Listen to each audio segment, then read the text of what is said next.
Ini ada satu lagi pertanyaan yang juga tidak kalah penting Pak, karena biaya logistik kita masih mahal. Silakan Bu Karmelita Hartoto, Wakil Ketua Umum Koordinator Bidang Peningkatan Kualitas Manusia, Ristek dan Inovasi. Assalamualaikum warahmatullahi wabarakatuh. Salam. Izin Bapak calon Presiden Pak Anies Baswedan. Topik yang disampaikan saya kali ini adalah biaya logistik. Yang sebenarnya tadi Bapak sudah sempat mention dan juga mengenai agro maritim ya Pak. Biaya logistik nasional kita masih relatif tinggi dan tidak kompetitif. Berdasarkan data LPI, Logistic Performance Index, pada tahun 2023 Indonesia menempati posisi ke-6 di antara 8 negara di ASEAN dan posisi 63 dari 139 negara di dunia. Salah satu penyebab kondisi ini adalah regulasi yang belum harmonis. Pertanyaan saya begini, bagaimana strategi Bapak untuk menurunkan biaya logistik yang masih tinggi sehingga daya saing perekonomian Indonesia meningkat? Yang kedua, bagaimana strategi kebijakan Bapak untuk menjamin keselamatan dan keamanan pada jalur logistik di negara kepulauan sebesar Indonesia ini? Karena saat ini kita belum memiliki Coast Guard yang diakui oleh IMO, International Maritime Organization. Demikian pertanyaan saya Bapak. Semoga pertanyaan saya ini tidak terlalu sulit seperti gimana tadi kemarin ini di saat debate kemarin. Terima kasih Pak. Jadi biaya logistik kita kan masih 26% ya Pak, cukup mahal. Sehingga memang untuk menjadi kompetitif menjadi susah. Nah ini memang PR dari waktu ke waktu yang belum terselesaikan. Silakan Pak Anies. Ya, makasih. Memang di debat pertanyaannya juga susah. Susah, tapi kalau di sini itu pertanyaannya bermanfaat. Jadi. Itu lebih cocok ya Pak ya? Iya. Pertama tentang logistik tadi, bagaimana ini bisa turun. Nomor satu, kita harus memandang Indonesia sebagai negara arkipelago, sadari itu. Sehingga kebijakan-kebijakan yang disusun itu kebijakan-kebijakan yang menyangkut keduanya. Kita punya kecenderungan pada sekolah di dunia kontinental. Jadi ketika pada pulang ke sini nyusun kebijakannya juga dengan asumsi kontinental. Padahal kita kenyataannya adalah negara kepulauan. Jadi satu mindset itu. Kemudian yang kedua adalah meneruskan pembangunan jaringan logistik yang sekarang sudah terjadi. Misalnya, kita menyaksikan ada pembangunan jalan tol yang sudah berjalan beberapa dekade ini. Itu harus kita teruskan. Tapi jangan lupa sambungannya dengan jalan non-tol tidak boleh putus. Karena yang kita temukan adalah jalan tolnya terbangun, jalan non-tolnya terbengkalai. Dan ketika non-tol terbengkalai, di situ mahalnya terjadi. Bapak Ibu boleh lihat di Pantura, begitu Semarang ke timur, itu jalan non-tolnya luar biasa.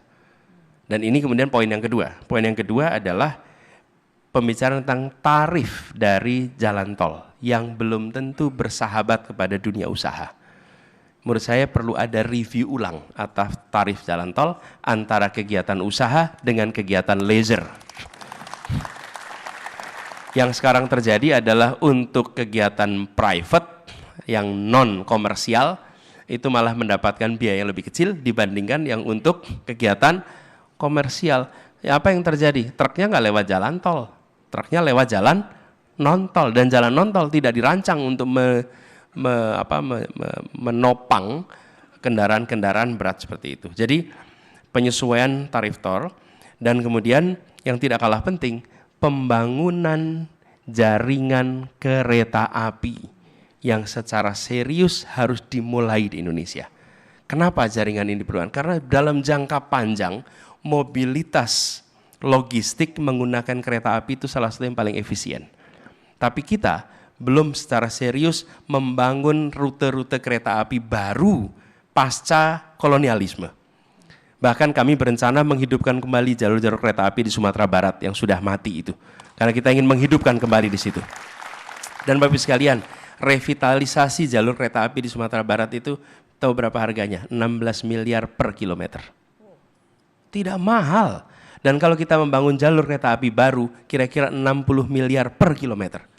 Bandingkan dengan kalau kita harus membangun jalan tol. Pembebasan lahannya bisa 80 meter lebarnya. Oke. Kemudian membangun konstruksinya harus on-site. Tapi kalau kereta api berbeda sekali. Semuanya bisa precast. Dan bisa dikerjakan dengan pembebasan lahan yang sangat kecil. Kami menghitung di Kalimantan dari Pontianak sampai ke Samarinda. Bila dibangun jalur kereta maka total diperlukan 22 triliun. 22 triliun terjadi di situ.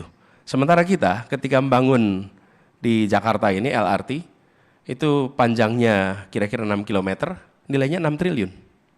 Hampir 1 triliun per kilometer. Ini LRT kita di Jakarta. Bayangkan kalau kita melakukan pembangunan rel kereta api secara serius. Jadi menurut kami satu, tol diteruskan, non-tolnya dikembangkan. Yang kedua adalah jalur kereta api diseriusi dibangun di berbagai tempat seluruh Indonesia. Karena ini murah secara investasi dan jangka panjang secara manfaat. Ini kemudian. Nah yang ketiga, yang tidak kalah penting, adalah jalur laut yang harus ditingkatkan lagi, satu portnya, ditingkatkan fasilitasinya, kemudian efisiensi kerjanya, dan yang tidak kalah penting dari ini semua adalah pemberantasan pungli yang ada di berbagai titik urusan logistik ini. Ya. Ini luar biasa. Lalu tadi ada pertanyaan kedua nih soal Udah Pak, kalau yang ini tadi pertanyaannya. Keselamatan. Oh, mengenai Coast Guard. Coast Guard, ya. Ya, jadi kita ini belum punya Coast Guard yang diakui sama IMO ya, International Maritime Organization. Tapi kita punya protap dari IMO yang kita bisa pakai. Dan menurut saya kita bisa gunakan protap ini, dan kalau tidak salah di dalam Renstra Dirjen Perhubungan Laut pun sesungguhnya sudah ada itu. Tinggal kita eksekusi, kita praktekkan di situ.